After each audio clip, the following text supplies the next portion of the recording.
네, 안녕하세요. 이번 KWDC에서 딥다이브드 스위프트 UI 애니메이션이라는 주제로 발표하게 된 그린입니다. 네, 만나서 반갑습니다. 네, 그러면 저의 발표 주제는 스위프트 UI 애니메이션이라는 바다에서 빠져 죽지 않기 위해서 바다를 탐험해보는 그런 좀 유익한 시간이 되었으면 좋겠습니다. 그럼 발표 시작하겠습니다. 우선 본격적인 발표에 앞서서 간단히 제 소개를 먼저 드리면 좋을 것 같아요. 저는 그린이라는 닉네임으로 활동하고 있고 하나생명에서 COE 부분, 신사업부에서 iOS 개발을 하고 있는 조찬우입니다. 제가 발표가 처음이라서 엄청 떨리고 긴장되는데 중간중간 목소리가 떨리거나 좀 절어도 너그럽게 이해해 주시면 감사하겠습니다. 그리고 여러분들 얼굴이 하나도 안 보여서 조금 편하게 할 수 있을 것 같아요. 네, 그러면 먼저 스위프트 UI 애니메이션이라는 바다를 탐험하는 그런 순서입니다. 첫째로 애플의 스위프트 UI 애니메이션에 대한 생각을 간단히 알아보고, 둘째로 스위프트 UI에서 뷰 렌더링 업데이트가 어떻게 일어났는지 보겠습니다. 네, 셋째로 본격적으로 애니메이션을 구성해 보겠고요. 넷째로 트랜잭션을 통해서 개별적으로 애니메이션을 적용하는 방법, 그 다음으로 이번 업데이트된 스위프트 UI에서 사용 가능한 페이지 애니메이터와 키프레임 애니메이터를 살펴보면서 마무리하겠습니다. 네, 애플은 스위프트 UI 애니메이션에 대해서 이렇게 생각하고 있습니다. 하나, 애니메이션은 죄송해요. 다시 하나. 애니메이션은 최신의 디자인의 핵심 구성 요소이다. 둘, 앱의 애니메이션 구현을 쉽게 하는 게 스위프트 UI 개발 시 핵심적인 동기 중 하나였다고 해요. 즉 애플이 스위프트 UI 애니메이션에 대해서 정말 중요하게 생각하고 이와 관련해가지고 많은 기능들이 발전되어 왔고 되고 있음을 알 수 있습니다. 이렇게 애플이 중요하게 생각하는 애니메이션에 대해서도 저희가 같이 한번 알아보시죠. 우선 애니메이션을 본격적으로 알기 전에 짚고 넘어가야 할 부분이 스위프트 UI에서 뷰 렌더링을 업데이트하는 흐름을 보겠습니다. 좌측을 보시면은 간단한 이미지가 있고, 이미지가 탭이 되면 Selected State Property 변경을 통해서 이미지의 스케일을 변경하는 코드가 있습니다. 이 스테이트 프로퍼티를 가지고 뷰의 종속성을 추적해요. 수유를 접하신 적이 있으시면 아주 간단한 코드일 건데요. 해당 코드를 먼저 시뮬레이터에서 간단히 확인해 보겠습니다. 참고로 이번 발표에서 각 섹션별 키노트를 통해서 알아보고 그 다음에 시뮬레이터를 통해서 동작을 보면서 진행할 건데요.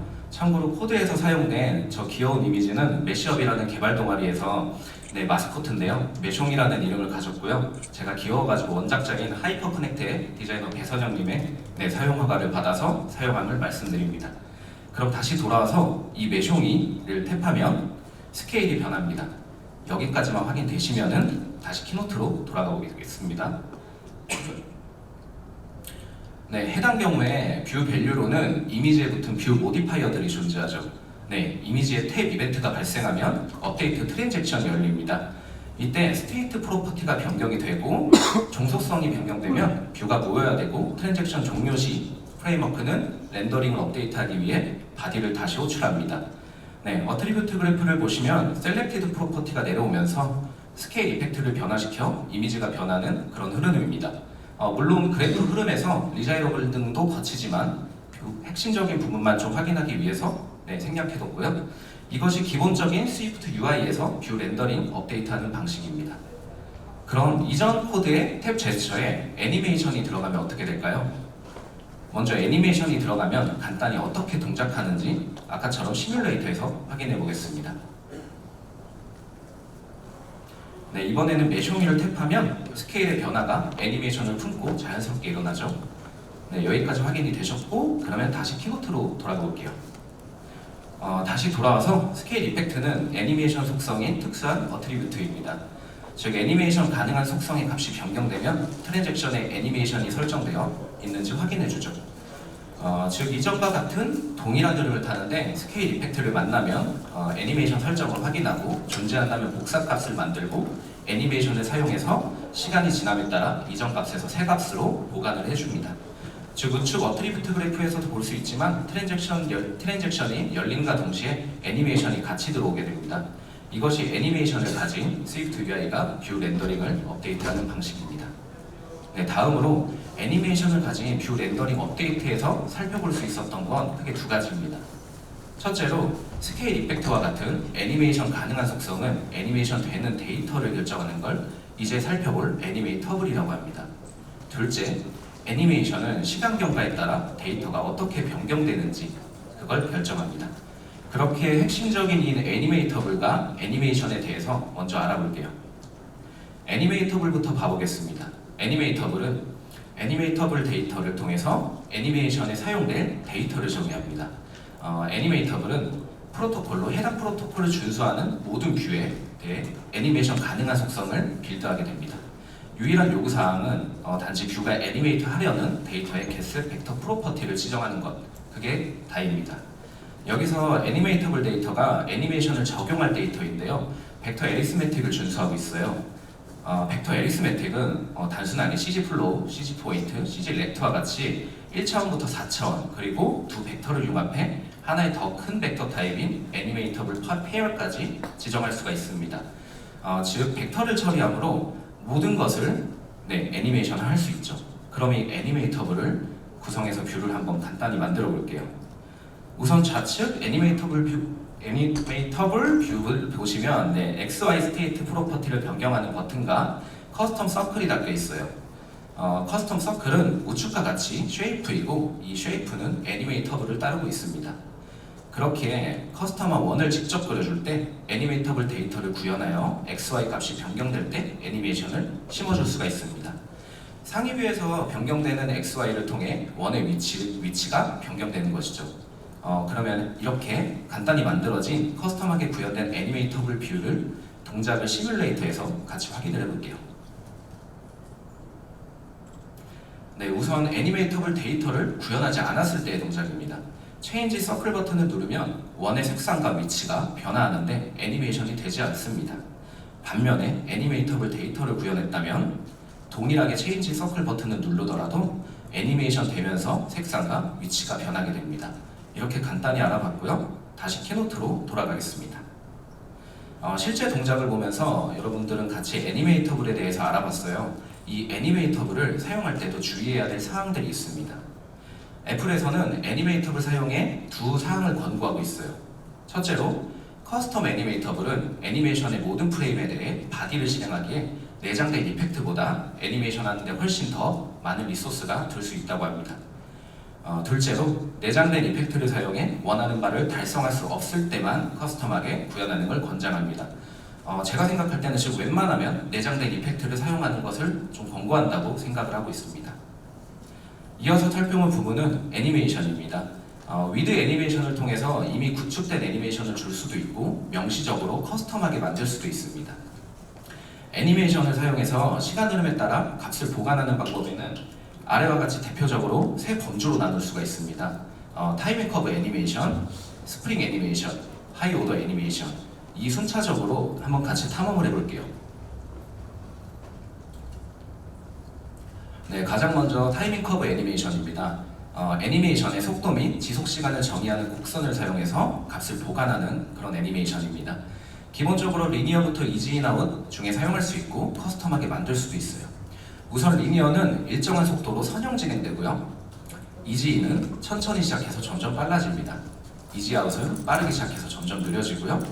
이지인 아웃은 천천히 시작해서 빨라졌다 다시 느려지는 그런 진행입니다. 마지막으로 커스텀은 타이밍 커브 메서드를 이용해서 커스텀하게 사용할 수가 있습니다. 그러면 저희가 알아볼 건 이번엔 간단히 커스텀하게 만들어 볼게요. 보시면 타이밍 커브 메서드를 사용할 수가 있는데요.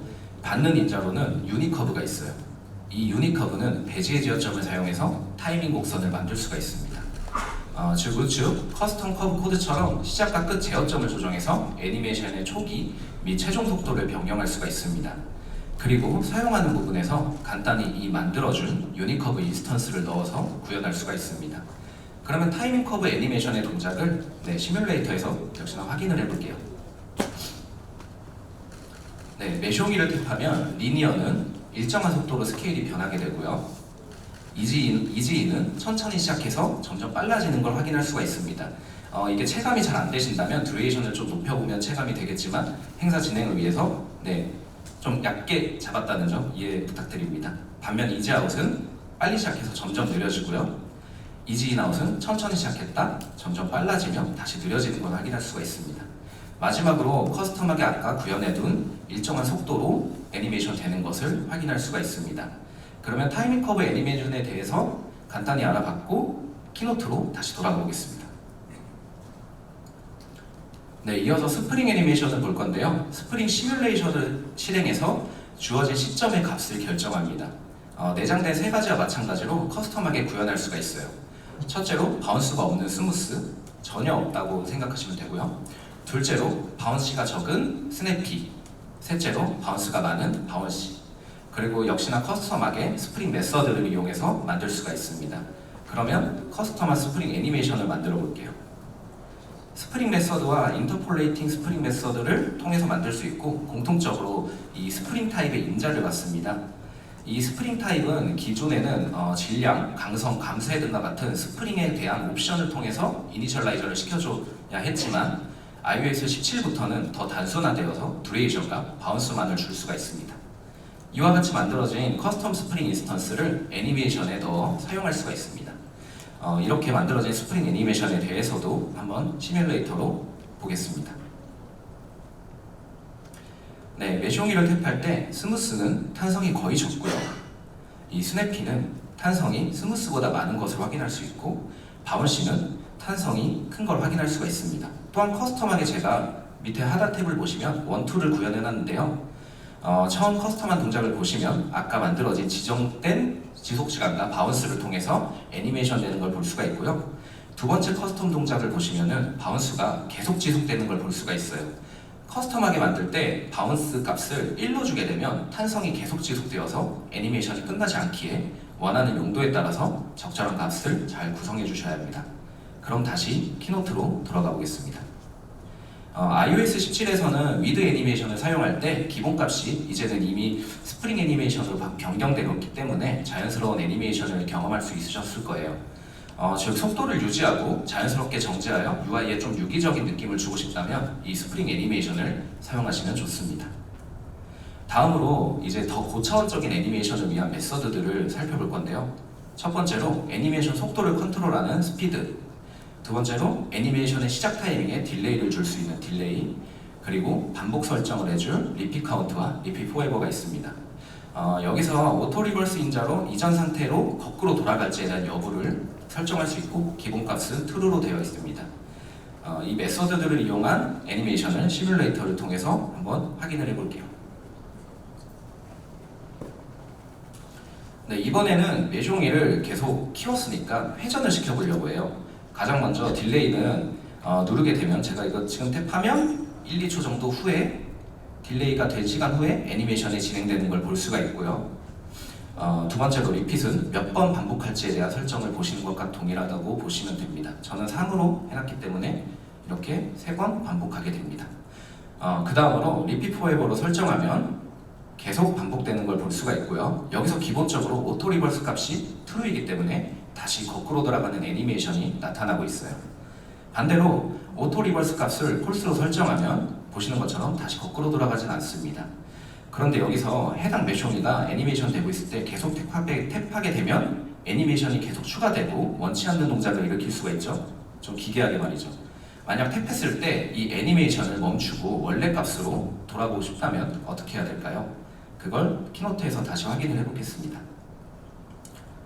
네, 저는 끝나지 않는 애니메이션이라고 생각을 하는데요. 이 끝나지 않는 애니메이션을 Selected State Property와 Rotation State Property를 통해서 멈출 수가 있습니다. 네, 애니메이션 모디파이어에서 Selected 값을 value로 두고 이에 따라 어떤 애니메이션을 보여줄지 구분해 줍니다. 그리고 탭 제스처에서도 이 두 스테이트 프로퍼티를 통해 로테이션을 변경해주면 끝나지 않는 애니메이션을 멈출 수 있습니다. 그럼 의도대로 잘 동작하는지 시뮬레이터에서 확인을 해보겠습니다. 네, 메숑이로 탭하고 애니메이션이 되는 동안 다시 탭하게 되면 정상적으로 애니메이션이 종료되고 원래 상태로 다시 돌아오는 걸 확인할 수가 있습니다. 그러면 다음 진행을 위해 다시 키노트로 돌아가겠습니다. 자, 이제 iOS 17부터 사용 가능한 커스텀 애니메이션 프로토콜을 통해서 직접 커스텀 애니메이션을 만들어 볼게요. 해당 프로토콜은 스위프트 UI에 내장된 모든 애니메이션을 구현하는 데 사용하는 동일한 액세스를 제공해 줍니다. 아래와 같이 세 가지 요구사항이 존재하는데요. 첫째로 필수인 애니메이트 메서드로 애니메이션의 현재값 혹은 완료 시 일값을 반환해 줍니다. 두 번째 선택사항인 벨로시티 메서드는 애니메이션의 현재 속도를 계산해서 애니메이션 병합 시 속도를 유지할 수 있습니다. 또 하나 선택사항인 슈드 머지 메서드는 애니메이션 작동 중에 트리거를 통해서 재작동될 때 애니메이션을 통합할지 아니면 미통합할지 여부를 제공합니다. 간단히 슈드 머지의 트루 폴스 동작이 헷갈릴 수 있으니 시뮬레이터로 먼저 봐보겠습니다. 네, 가장 먼저 슈드 머지가 트루일 때 메쇼미를 탭하고 애니메이션 진행 중에 다시 탭하게 되면은 두 애니메이션이 통합이 됩니다. 네, 반면에 폴스라면 병합되지 않고 애니메이션이 되게 됩니다. 차이를 알았으면 다시 키노트로 한번 돌아가 볼게요. 다시 돌아와서 이 두 메서드들의 공통점은 애니메이션을 적용할 벡터 값인 밸류, 애니메이션 시작 후 경과된 시간인 타임, 추가 애니메이션 상태를 포함하는 컨텍스트인 컨텍스트 인자를 가지게 됩니다. 앞서 봤던 밸류를 이해하기 위해서는 먼저 저희가 벡터 에리스메틱을 조금 더 살펴볼 필요가 있습니다. 벡터 에리스메틱은 동일한 타입의 두 벡터를 더하거나 빼고 벡터와 스칼라를 곱하거나 나눌 수 있는 프로토콜입니다. 값의 유형으로는 스칼라와 벡터로 나눌 수 있는데요. 스칼라는 크기만 가지는 방향이 없는 값이고 벡터는 크기 방향 모두 가진 값입니다. 실제 벡터에서 사용할 수 있는 게 벡터 에리스메틱이 가지는 스케일드와 인터폴레이티드 두 메서드입니다. 스케일 메서드는 주어진 값을 일정한 비율로 변경해서 주로 확대, 축소하는 데 사용이 되고요. 인터폴레이티드 메서드는 보관을 통해서 값 사이의 완만한 변화를 제공해주죠. 실제로 커스텀 애니메이션의 애니메이트 메서드를 구현할 때 해당 코드와 같이 구현해줄 수가 있어요. 경과된 시간인 타임에 따라 점차 값의 스케일을 일정하게 자연스럽게 변화해줄 수가 있습니다. 네, 자 그럼 이어서 현재 업데이트에 대한 컨텍스트를 전파하는 방법인 트랜잭션을 좀 소개해 보겠습니다. 만약 트랜잭션이 없다면 아래와 같은 코드가 있습니다. 1번, 2번 이미지에 탭 제수에 각각 다른 위드 애니메이션이 붙어 있다고 가정을 해볼게요. 두 이미지의 애니메이션 트리거는 셀렉티드 프로퍼티로 하나의 이미지만 눌러도 둘 다 애니메이션 되는데요. 실제 1번 이미지를 누르게 되면 루트 트랜잭션 딕셔너리에 이지이 나온 애니메이션이 결정되고 설정되고 뷰 렌더링 시 두 이미지의 스케일 이펙트를 만나게 될 때 같은 이지이 나온 애니메이션을 적용하게 됩니다. 즉 원치 않더라도 두 이미지에 같은 애니메이션이 동작하게 되죠. 만약 트랜잭션을 설정한다면 어떨까요? 이미지마다 트랜잭션을 이용해서 스케일 이펙트에 다른 애니메이션을 붙여보았습니다. 이렇게 되면 실제 어떤 이미지에서 탭이 되더라도 루트 트랜잭션 딕셔너리에는 하나의 애니메이션이 들어간다고 치더라도 스케일 이펙트를 만나게 되면 각 이미지에 설정된 트랜잭션의 애니메이션을 적용시킵니다. 즉 트랜잭션 모디파이어를 사용하면 트랜잭션 딕셔너리에 애니메이션이 없거나 아니면 다른 애니메이션이 있어도 뷰가 호출될 때마다 속성이 지정된 트랜잭션 애니메이션으로 제정이 되게 됩니다. 그렇게 사실 위에 코드에서 탭 제스처에서 위드 애니메이션 사용도 굳이 필요가 없습니다. 한번 트랜잭션 설정에 따른 동작의 차이를 시뮬레이터에서 확인해 볼게요.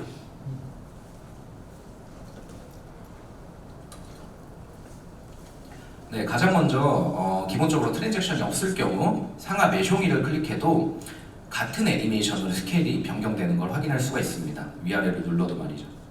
반면에 트랜잭션이 설정되어 있다면 어떤 메쇼미를 선택하더라도 해당 설정된 본인의 애니메이션으로 스케일이 변경되게 됩니다.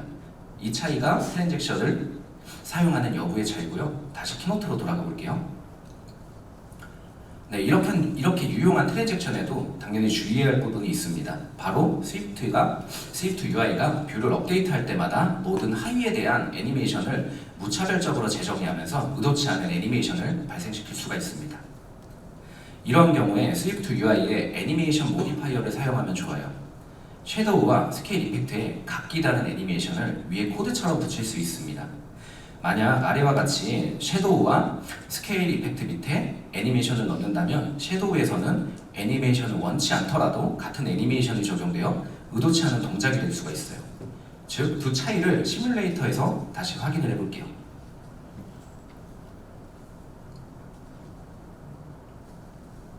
네, 해당 메쇼미에는 스케일과 섀도우를 제가 잡아놨거든요. 그래서 첫 번째 메쇼미를 탭하면 스케일과 섀도우가 각기 다른 지속시간과 수치로 애니메이션 됩니다. 섀도우를 저는 듀레이션을 10으로 설정해뒀기 때문에 스케일이 다 변경되더라도 여전히 섀도우가 변하고 있음을 확인할 수 있죠. 반면 의도치 않게 애니메이션을 각각 걸지 않았다면 스케일과 섀도우가 동일한 애니메이션이 적용이 됩니다. 이걸 원할 수도 있지만 아닐 경우에는 당연히 사용에 주의해야 합니다. 다시 키노트로 돌아가고 있습니다. 네, 따라서 애니메이션 모디파이어를 정리해보면 이렇습니다. 첫째, 하위 계층이 사용자의 제어하에 있는 리프 컴포넌츠 구조에 적합하다고 생각하고요. 둘째로 리프 컴포넌츠가 아닌 경우 예기치 못한 애니메이션을 발생시킬 수도 있습니다. 이런 불편함을 해소해줄 새로운 애니메이션 모디파이어가 iOS 17에서 나왔어요. 뷰 빌더를 통해서 해당 애니메이션이 적용될 범위를 좁게 지정함으로 하위의 영향을 최소화해줄 수가 있습니다. 즉 많은 실수와 예기치 못한 상황들을 방지해주고 명확히 코드를 구현해줄 수가 있습니다. 마지막 방법으로 트랜잭션 키를 사용하는 방법도 있습니다. 트랜잭션 키는 트랜잭션 값에 액세스하기 위한 키 프로토콜로 디폴트 밸류를 가지고 있어요. 이를 통해 커스텀한 트랜잭션 키를 선언하고 사용할 수가 있죠. 유일한 요구사항은 디폴트 밸류를 선언해주고 트랜잭션을 익스텐션하여 해당 키를 가지고 연산 프로퍼티를 만들어 활용할 수가 있습니다. 실제 뷰에서 트랜잭션에 담을 때 우측과 같이 탭드 프로퍼티의 값을 이용해서 트랜잭션을 사용할 수가 있습니다. 기존 위드 애니메이션에서 위드 트랜잭션으로 변경된 점과 트랜잭션 모디파이어의 사용 시 해당 탭드 값에 따라 애니메이션을 달리 가져가며 바디 트레일링 클로저를 구성해 마찬가지로 적용될 범위를 좁혀 사용할 수가 있습니다. 여기까지가 되게 기본적인 애니메이션을 살펴보고 구현해봤는데요. 이어서 여러 단계의 애니메이션을 구성하기 위해서 iOS 17에서부터 새롭게 나온 페이지 애니메이터와 키프레임 애니메이터에 대해서 탐험해보겠습니다. 네, 먼저 페이지 애니메이터부터 보겠습니다. 페이지 애니메이터는 애니메이션을 구성하려는 미리 정해둔 상태를 이용해서 스위프트 UI가 자동으로 애니메이션을 진행합니다. 선언을 보시면 미리 정해둔 상태인 페이지와 뷰인 컨텐츠를 사용합니다. 해당 구조체를 가지고 직접 만들어줘도 되고 기본적으로 제공하는 뷰 모디파이어를 사용할 수도 있습니다. 제공되는 뷰 모디파이어에는 두 가지 방식이 존재해요. 첫째로 페이지 단계를 계속 순환하는 페이지 애니메이터 모디파이어가 있고, 두 번째로 트리거를 두어서 페이지 단계를 1회만 순환하는 add 모디파이어가 있습니다. 구체적으로 어떻게 사용할지, 어떻게 다른지 예시를 같이 보겠습니다. 첫 번째 방식부터 보시면 페이지 단계를 계속 순환하는 애니메이터 구성입니다. 간단한 단계로 저는 트루 폴스 두 가지로만 구성을 했고요. 클로저의 콘텐츠는 해당 현재 뷰 빌더 클로저로 수정된 뷰에 대한 프록시 값입니다. 두 번째 페이지는 다음 단계를 의미하고요. 애니메이션에서는 시퀀스 순으로 순화하며 다음 단계를 보여줄 때 사용할 애니메이션을 지정해 줍니다. 애니메이션을 주지 않는다면 디폴트 값인 스프링 애니메이션을 사용합니다. 두 번째 트리거로 페이지 단계를 1회 순회하는 애니메이터 구성입니다. 구현은 모두 같고 단지 트리거할 프로퍼티를 매칭하는 것, 그게 다입니다. 그럼 이쯤에서 두 방식의 차이를 간단하게 시뮬레이터에서 확인을 해볼게요. 가장 첫 번째로 트리거가 없다 한다면 페이지 단계 트루폴스를 계속 순환하면서 스케일이 변하고요. 두 번째로 트리거를 심어줬다면 메셔링을 탭할 때 1회 페이지 단계를 순환하는 걸 확인할 수가 있습니다. 다시 키노트로 돌아가 볼게요. 페이지 애니메이터의 마지막인 커스텀하게 만드는 방법을 좀 구현해 보겠습니다. 페이지 애니메이터에 들어갈 페이지 자체를 커스텀하게 구성하여 애니메이션을 적용할 수가 있는데요. 우선 커스텀 페이지 구성을 먼저 해야 합니다. 해당 단계를 전체 순회해야 하니 케이스 이터러블 프로토콜을 채택한 인원 타입으로 정의할 수가 있고요. 총 여기서는 세 가지 단계로 나눴어요. 각 단계마다 버티컬 오프셋과 스케일을 달리 가질 수 있도록 프로퍼티를 구성해 줍니다.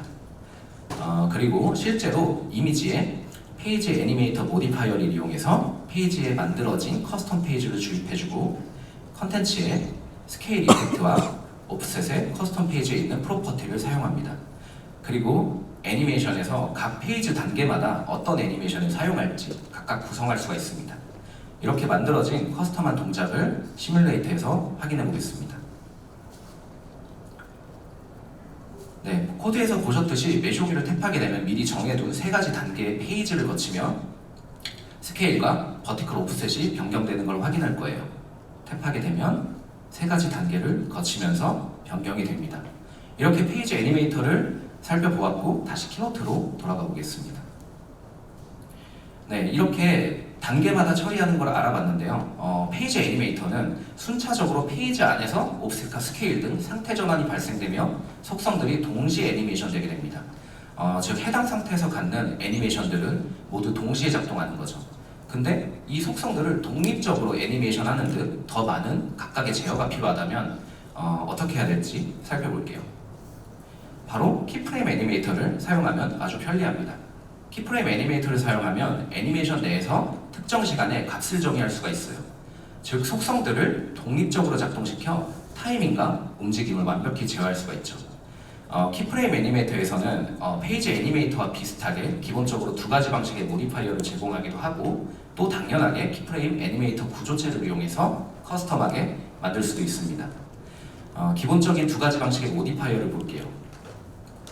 우선 내장된 모디파이어 중 첫 번째 방식으로 트리거 없이 리피팅 인자를 통해서 무한반복 혹은 1회 실행시킬 수 있습니다. 두 번째로 트리거를 두어서 1회 실행하는 방식이 있다고 생각하시면 됩니다. 네, 키프레임 애니메이터를 구성하기 전에 몇 가지 알아야 될 것들이 있어요. 가장 먼저 핵심이 되는 키프레임스는 시간 경과에 따른 값의 변경 사항을 정의하는 프로토콜이고요. 해당 프로토콜을 키프레임 트랙과 키프레임스 빌더에 채택해서 결국 바디를 구성해줍니다. 두 번째로 키프레임 빌더는 키프레임 컨텐츠 값을 단일 값으로 결합해주는, 즉 내부적으로 빌드 블럭을 사용해서 하나의 뷰로 만들어주는 빌더입니다. 세 번째로 키프레임 타임라인은 키프레임을 이용해서 모델링한 시간 경과에 따른 값의 변화에 대한 설명이라고 보시면 돼요. 스위프트 UI의 다른 애니메이션과 달리 키프레임은 스위프트 UI가 상태 변경이 제공되는 동안에 이전과 이후 값을 보관해주지는 않아요. 대신 키프레임은 본체를 구성하는 트랙을 사용해서 시간이 지남에 따라 값이 취하는 경로를 정의합니다. 넷째로 키프레임 트랙은 루트 유형의 단일 프로퍼티에 애니메이션을 적용하는 일련의 키프레임입니다. 마지막으로 중요한 키프레임 트랙 컨텐츠는 애니메이션 가능한 값의 보관 곡선을 정의하면 키프레임 그룹 프로토콜로 다음에 나올 네 가지 키프레임 타입에 밀접한 관련이 있습니다. 네, 값이 보관되는 방법을 따라서 애니메이터에서 네 가지 타입을 제공해주고 있어요. 보시면 바로 앞에서 살펴보았던 키프레임 트랙 컨텐츠 프로토콜을 따르기에 값의 보관 곡선을 정의하게 되죠. 가장 먼저 리니어 키프레임입니다. 듀레이션과 간단하게 타이밍 커브 인자를 가지고 벡터 공간에서 선형으로 보관이 됩니다. 두 번째로 스프링 키프레임은 스프링 함수를 이용해서 이전 키프레임에서 대상값을 보관해줍니다. 세 번째로 큐빅 키프레임은 3차 배제어 곡선을 사용해서 키프레임을 보관해주고요. 마지막으로 무브 키프레임은 보관 없이 즉시 값을 변경해줍니다. 자, 그럼 이렇게 알아봤는데 실제 키프레임을 커스텀하게 구성을 해볼게요. 먼저 이미지에 키프레임 애니메이터 모디파이어를 트리거와 같이 붙입니다. 여기서 필요한 것은 초기 값인 키프레임 구조체 인스턴스와 밸류 값에 따라 컨텐츠를 변화하도록 적절한 뷰 모디파이어를 설정하는 것입니다. 보시면 초기 값으로 커스텀 애니메이션 밸류를 만드는데요. 애니메이션을 구동할 속성을 정의합니다. 즉 독립적으로 애니메이션을 적용할 다양한 프로퍼티를 포함하는 구조체를 만들어주는 것이죠. 마지막으로 키프레임 클로저를 이용하는데 여기서 키프레임 트랙을 이용해서 초기 값으로 넣어준 키프레임의 프로퍼티들로 트랙을 구성할 수가 있습니다. 각 프로퍼티들마다 다른 애니메이션의 동작을 갖게 할 수가 있죠. 그럼 해당 커스텀 동작을 구성을 통해서 만들어진 키프레임 애니메이터 동작을 시뮬레이터에서 확인해 보겠습니다. 네, 메쇼기를 탭하게 되면 커스텀하게 만들어진 좀 기괴하지만 설정된 밸류와 키프레임 트랙을 통해서 각 스케일, 그리고 스트레치, 앵글 이 세 가지가 각각의 시간으로 재정이 돼서 독립적으로 변하는 것을 확인할 수가 있어요. 네, 그러면 다시 키노트로 돌아가 보겠습니다. 네, 이렇게 정말 다양하게 애니메이션을 커스텀하고 구성해주고 다뤄줄 수가 있죠. 네, 이렇게 스위프트 UI 애니메이션에 대해서 좀 살펴봤는데 다들 어떠셨나요? 저도 항상 애니메이션이 좀 어렵고 망망대해 같은 좀 바다여서 빠져 죽을까봐 좀 많이 뛰어들진 못했었는데 점차 스위프트 UI에서 애니메이션 사용을 쉽게 하도록 많은 발전을 거쳐가고 있고 발전이 되어 온 거를 좀 체감을 했기 때문에 이번에 뛰어들어봤었던 것 같아요. 막상 해보니까 빠져 죽지는 않더라고요. 여러분들도 이번 기회를 통해서 스위프트 UI로 애니메이션의 재미를 한번 느껴보셨으면 좋겠습니다. 발표를 위해서 제가 참고한 자료들입니다. 기본적으로 이번 따따디시 2023에서 스위프트 UI 애니메이션 섹션을 주로 참고하였고 현재 베타인 페이지 애니메이터와 키프레임 애니메이터들은 공식 문서를 통해서 많은 학습을 했습니다. 또 제가 iOS라는 블로그를 쓰고 있는데 따따디시 수요 애니메이션을 볼 당시에 포스팅을 많이 해놔서 그것도 다시 참고했고요. 마지막으로 시뮬레이터로 살펴본 각 목차 예제 코드들 같은 경우에는 제 GitHub 레포에 퍼블릭하게 공개되어 있으니 내부 코드가 궁금하신 분들은 편하게 보셔도 좋습니다. 정말 마지막으로 저 1분만 회사 홍보를 좀 해볼까 합니다. 네, 죄송합니다. 네. 제가 하나생명이라는 회사에서 개발을 하고 있는데요. 하나생명? 무슨 개발하고 연관이 있나? 할 텐데 저도 당연히 그랬고요. 그렇지만 많은 대기업 속의 스타트업 같은 느낌을 많이 받고 있어요. 무슨 말이냐면 예시로 저희 팀은 트라이브라는 일상의 관심사를 즐기는 방법과 경험을 제공하는 앱을 현재 버전 2로 싹 갈아엎는 과정을 거치고 있는데 이때 스위프트 UI나 트위스트 등 많은 기술들에 투자를 하고 있고 실제로 많은 발전을 하고 있습니다. 즉 또 회사 전체적으로 IT에 많은 홍보를 해주고 있어서 투자도 많이 빠방하게 해주기 때문에 동료들이 되게 훌륭합니다.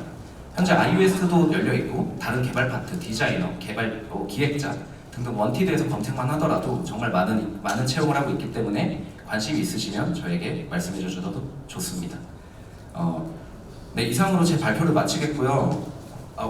원래는 Q&A도 발표 일부러 넣었었는데 생각보다 발표 시간이 좀 많이 필요하지 않을 줄 알았는데 오바가 됐네요. 그래서 여러분들의 점심 시간을 확보하기 위해서 Q&A를 생략하고 옆에 잠실 네트워킹 시간에 오후에 저도 가 있을 테니까 와서 말씀 나누거나 궁금한 것들 있으면은 같이 얘기해봐도 좋고요. 아니면 디스코드 채널을 이용해서 제가 답변을 드리도록 하겠습니다. 뭐 그 이후라도 편하게 연락 주시면은 같이 말씀 나눠봤으면 좋겠습니다. 네, 지금까지 경청해 주셔서 감사합니다. 도린이었습니다.